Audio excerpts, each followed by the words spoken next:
Okay, let's start this conversation, and you can introduce yourselves as you offer your perspectives on this.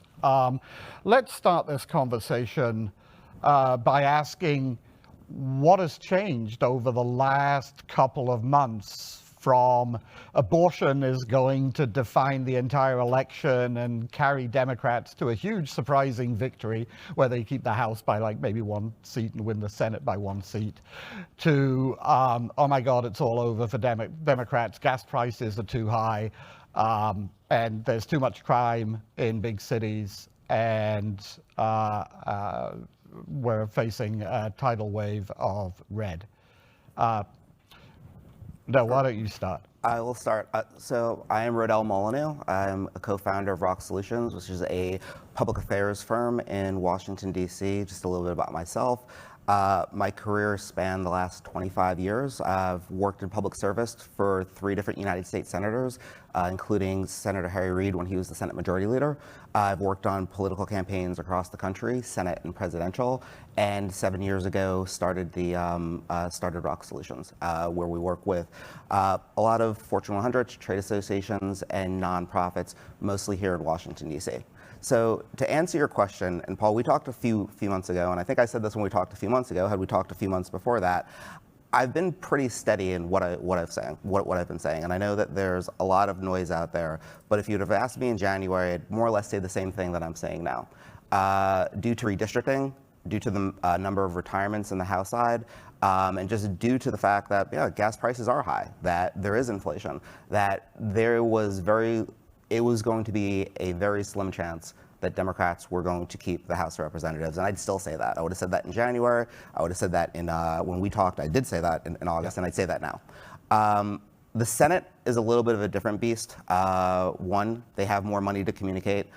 2, strength of candidates. There are places where if you go down, and you kind of look at the list here, even with John Fetterman's health problems, I think that he's still up by a few points. The people in Pennsylvania see him as one of them, and they see Oz as a carpetbagger. So that's something as he goes into this race, even though he's only up by a couple of points. At this point, 13 days or 13 days before an election, I'd rather be up by 2 points than down by 2 points. I think that the Georgia race we're not going to know about the Georgia race on election night. I think that's going to go to a runoff because I don't think either one of them are going to be able to get 50%, and that very well might be the race that decides who controls the Senate. I think that Mark Kelly's in a good place. I know that Blake Masters is closing fast as he's had more money put into his race by Peter Thiel, but I still believe that that Mark Kelly is in a good place to win that race. I think that the one thing that's changed for us is that we have swapped the quote-unquote most vulnerable member. About a year ago or beginning of this year, everyone would have said it was Maggie Hassan from New Hampshire because Governor Kristen Sununu did not run, and she has kind of a far right MAGA kind of candidate. I think she's going to be okay.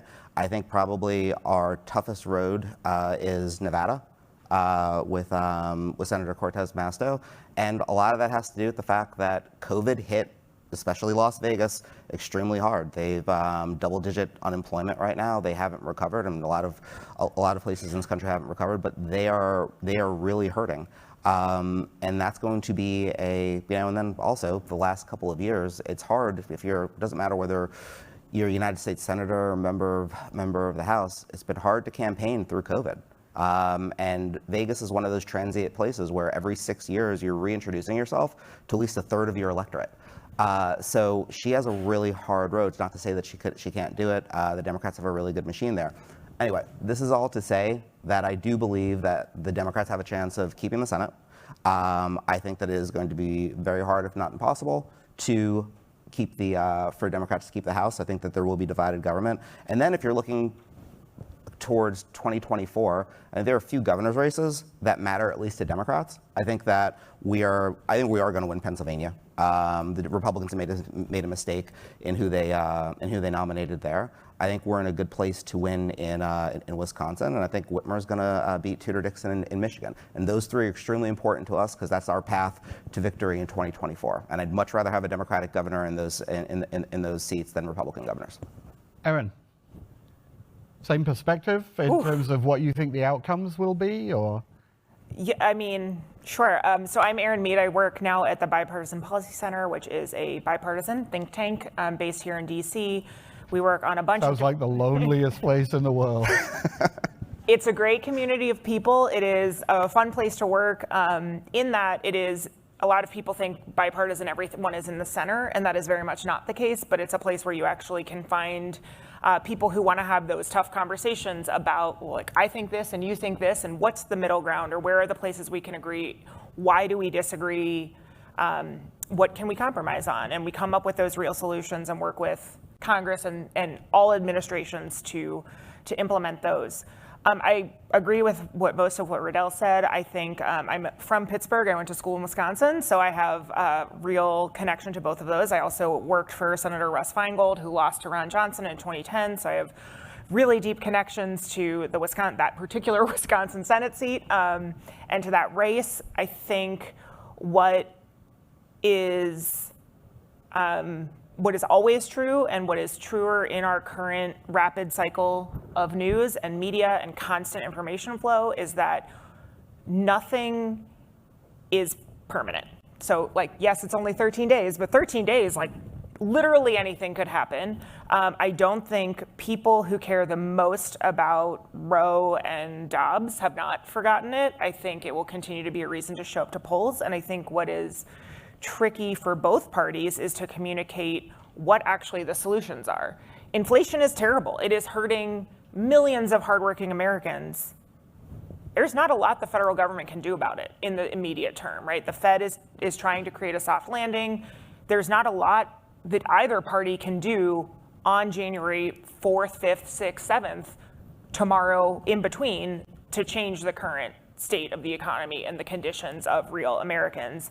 But that impulse to vote for the guy who's not in charge is very strong and very hard to beat. I mean, you sort of don't have to do something, you just have to blame somebody, right?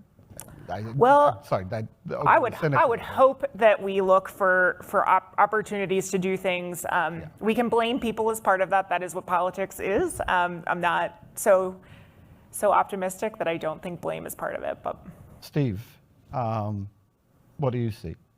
Paul, thank you so much for this. Hi, everyone. My name is Steve Rockland. I'm the CEO of Impact ROI, and I am the sort of square peg in a round hole in this conversation because I am not going to pretend to be the kind of expert on this particular question that Rodell and Erin are. I'm coming at this from a different angle. My firm focuses on ESG, and I've been doing environment, social governance, and sustainability for over 25 years. I also live in the DC area, and I've seen ESG go from what is that to the comment I got from a friendly acquaintance of mine who's a famous anchor who I will not name, who is saying, oh, ESG, you're just following the trend, Steve. To ESG now becoming a four-letter word among many in Congress and on the right. And so part of what I want to talk about is when we get to the part of, how do we communicate in the likely new environment. So I'll hold off on my prognostication. And we are going to get to ESG. Frank Bruni raised some of these issues earlier this morning, and I think they require and deserve a deeper dive as we move forward. Let me just then come back to Riddell and to Erin, and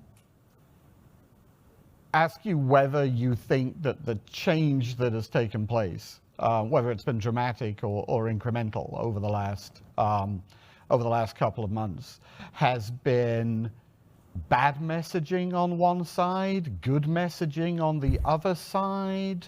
Was it just a sort of timing issue that abortion sort of peaked too soon and then the media had to find something else to write about, and so it dropped lower down the attention scale and other issues took precedence? What have been the communications aspects of how the race has changed?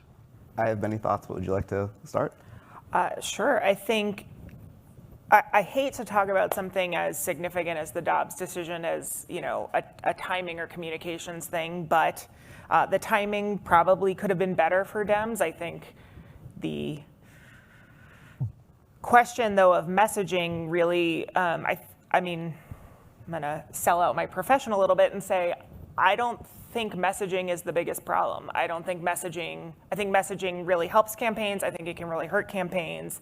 But if you have a good candidate, if you have a really strong grassroots organizing, especially when we're talking about local and state races and House seats, like where with some exceptions, it's a reasonably small group of people, it's a reasonably small geographic area. If you are not out there canvassing, it doesn't matter what you say. If you do not have real infrastructure, real campaigns, real organizers, people knocking on doors, people going and talking to voters and getting out the vote and persuading them to vote for you, it doesn't matter what you say. Like, you can't win by having great tweets.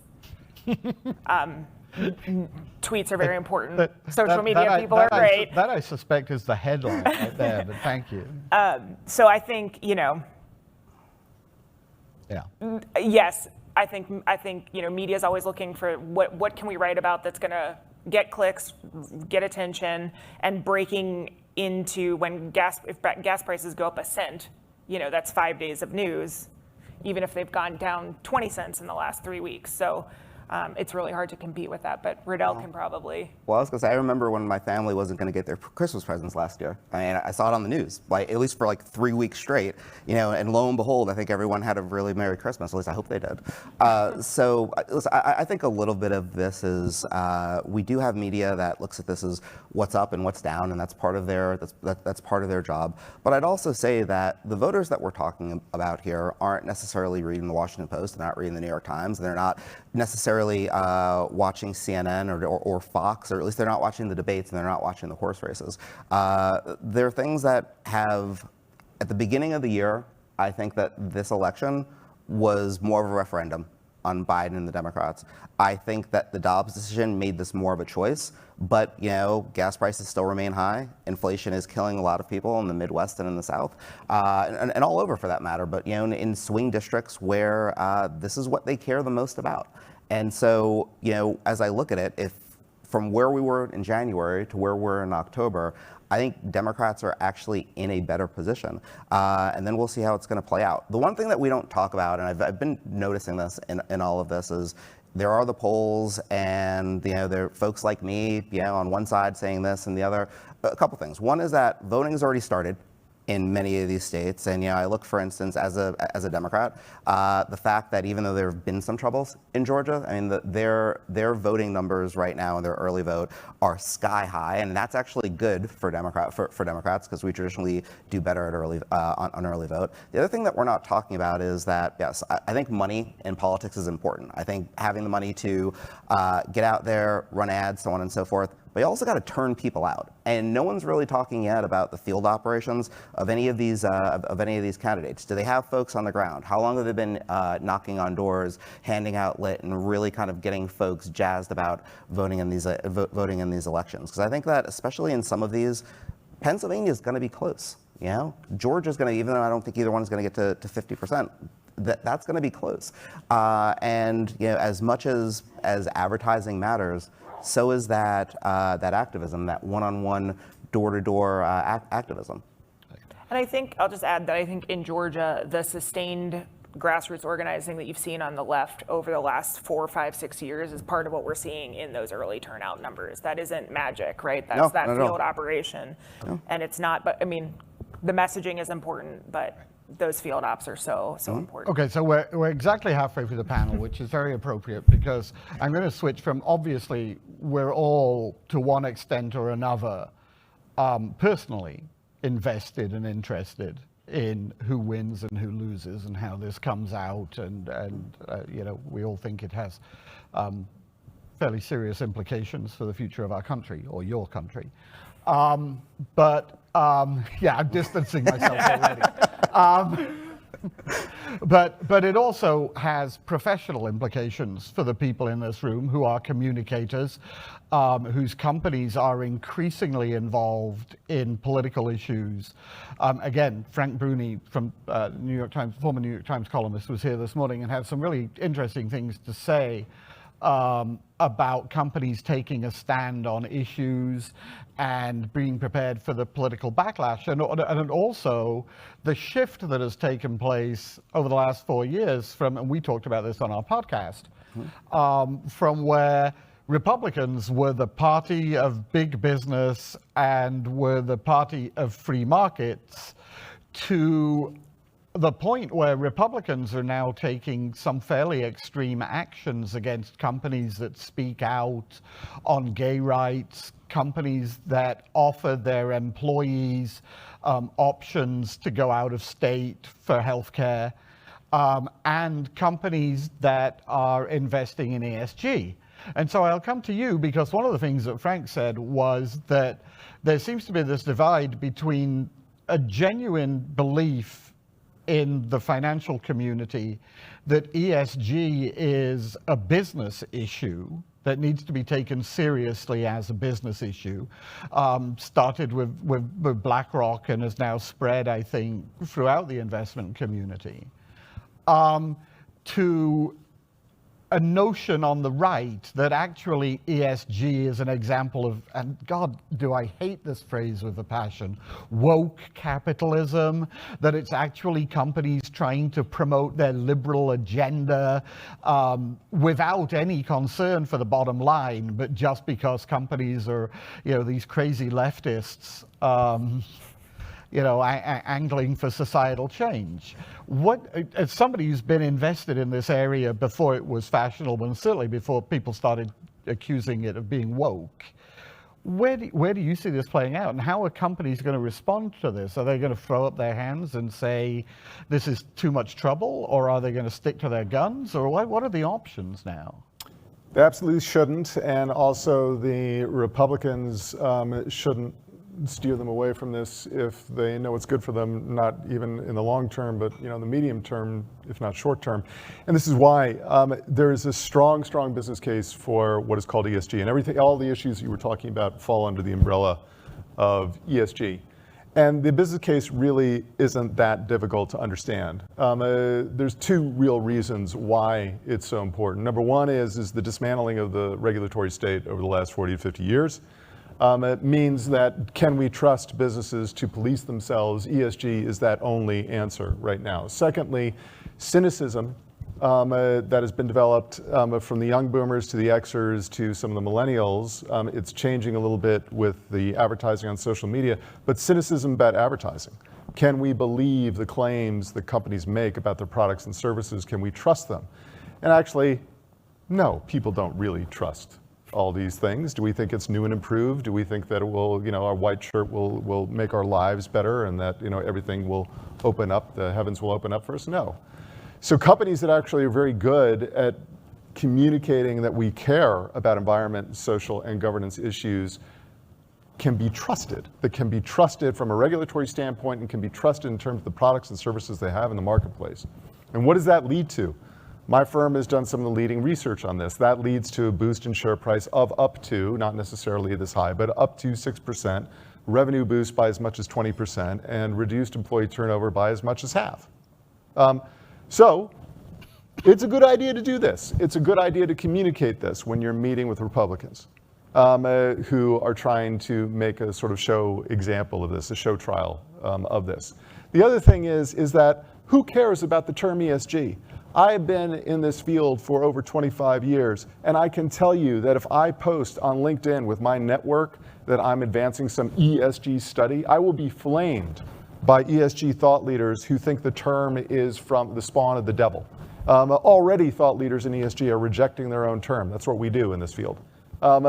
So we don't even like the term. So stop using it. Very, very simple in terms of meeting with it. Are you involved in ESG? No, we are not. We're involved in sustainability. We're involved in responsible business practices. We're involved in regenerative business practices. We're involved in integrative business strategy. I don't care what you talk about. Anything will work. The other thing is that one more quick thing, and I'll pass it, because I should mention that proud partners with Rock Solutions on this. What companies need right now is that no company, no C-suite went to an MBA program to understand how to communicate on these issues. And the Edelman survey just reinforced Trust Barometer that there's expectation for CEOs to be statespeople on these issues, as well as the company to be states. The general population, households, expect companies to be involved. So what my friends at Rock and I have been doing is helping companies develop, we call it a STAR framework for social threat assessment and risk management.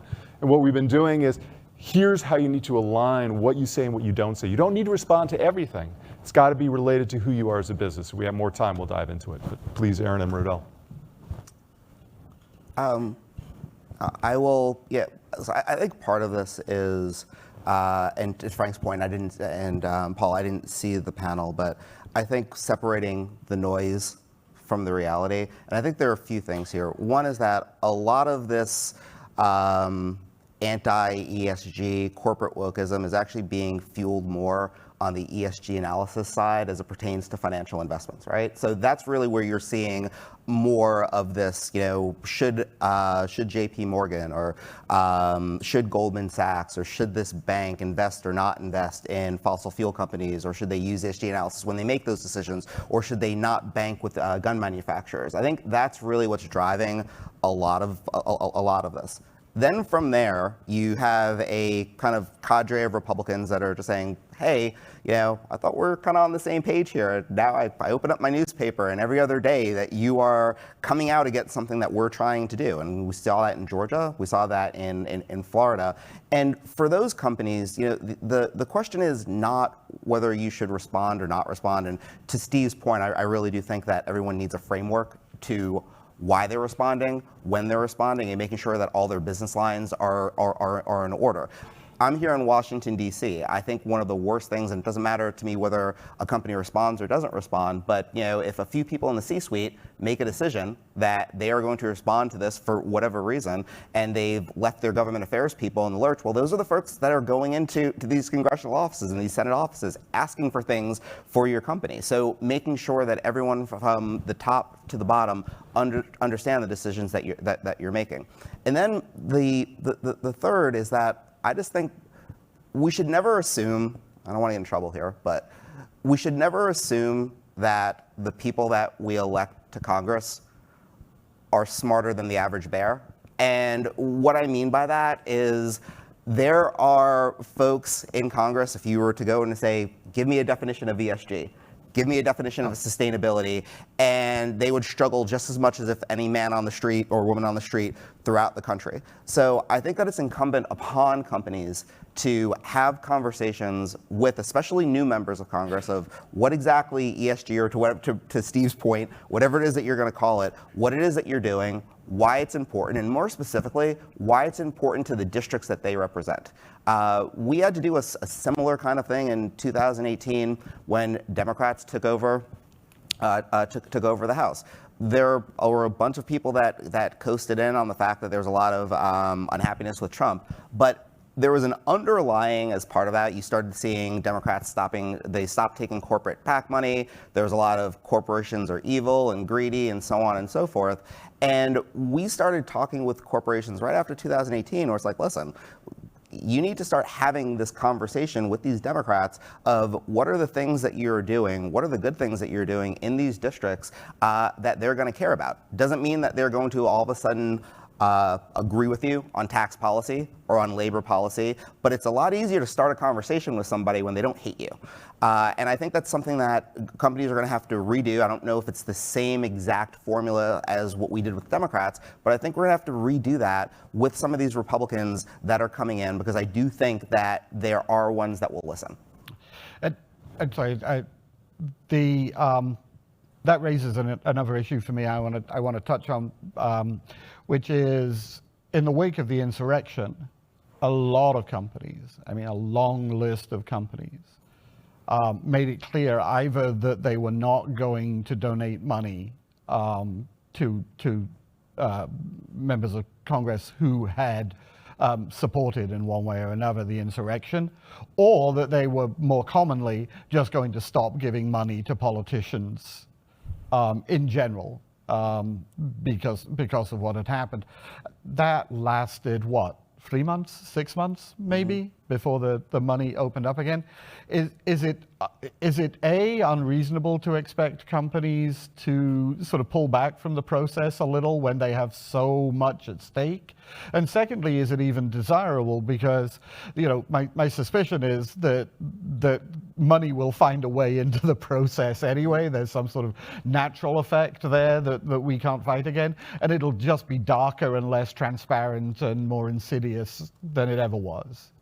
Well, I think we see over and over again that a lot of stuff lasts for 2 months. We were talking about this before we came up. You know, there are these threats of, you know, if you are a Republican member of Congress and you meet with woke companies, whatever, however we define that in the new Congress, you know, you're going to get blacklisted by the caucus. That's maybe for 2 months, 3 months, but it's not a durable practice. You can't represent a district. You can't represent Georgia and not meet with Delta. Like, that is not how the world works. That is not realistic. That, again, 6 weeks, 8 weeks, 10 weeks, maybe. But for a full Congress, Delta employs tens, hundreds of thousands of people in Georgia. It doesn't matter who the senator from Georgia is. They are going to meet with Delta. So I think, like, being clear-eyed about what the real timeline of those kinds of consequences is useful as a communicator. And then I think the other thing I just want to lift up from what Steve was saying is being really clear about what your values are. What are the issues you as an organization, your company, your leadership cares about, and what are the ones you don't? And then the other piece of it is doing nothing is also political. And I think some of the thing that happens in this conversation is that we act like if JP Morgan, Chase, or Goldman Sachs just didn't say anything about climate, that would be not political. That is political. Yeah, absolutely. Choosing to maintain the status quo is also a political act. And when we need to, as communicators, not accept that when we think about these issues. We need to be clear in saying we are not allowing climate change to cost you, us, the world, these things. And whatever your industry is, I worked for National Audubon before this, so that I'd spent a lot of time putting climate issues into dollars and cents, pitching it to chambers of Congress, talking about why offshore wind wasn't bad for tourism off the coast of the Carolinas, which is the Saudi Arabia of wind, I'm told, by people who understand the technology better than I do. So, you know, sure, there's going to be a wind turbine 30 miles offshore, and you might see it on a really clear day, first thing in the morning, but here are the other pieces. And I think being able to articulate the trade-offs and why action is preferable to not action, but also that not acting is political. You are not being not political to not change your ways, and that's so many negatives. Waddell, quick question for you. I put in quick one question sentence. for you. We've got a couple of minutes left. Quick question for you.